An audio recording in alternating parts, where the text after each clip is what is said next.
இதோ களிமண் குயவன் கையில் இருக்கிறது போல நீங்கள் என் கையில் இருக்கிறீர்கள் என்று நம் ஆண்டவராகிய கர்த்தர் சொல்கிறாங்க.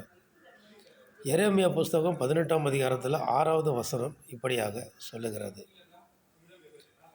ஒரு குயவனுடைய கையில் ஒரு களிமண்ணை கொடுத்தா அதை நன்றாக மிதித்து அதில் உள்ள கல்லுகள் தேவையில்லாத காரியங்கள்லாம் எடுத்து போட்டுட்டு அதை நல்ல ஒரு பாத்திரமாக உருவாக்கி விடுவார். இந்த குயவன் என்கிற ஆண்டவரிடத்தில் களிமண்ணாகிய எண்ணெய் நம்மை அவர் கையில் கொடுத்துட்டா அவர் நன்றாக பிசைந்து நல்ல ஒரு பாத்திரமாக செப்பனிடுவார். நம்மை செப்பனிடுகிறவர், நம்மை செம்மைப்படுத்துகிறவர், நம்மை உருவாக்குகிறவர், நம்மை உருவேற்படுத்துகிறவர், நம்மளை பயன்படுத்துகிறவர்.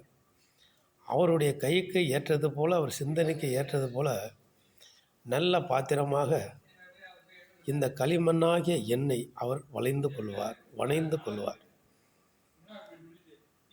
நம்ம என்ன பண்ணணும்னா, களிமண்ணாகிய எண்ணெய் குயவன் என்கிற ஆண்டவரிடத்தில் முழுமையாக ஒப்பு கொடுத்தணும்.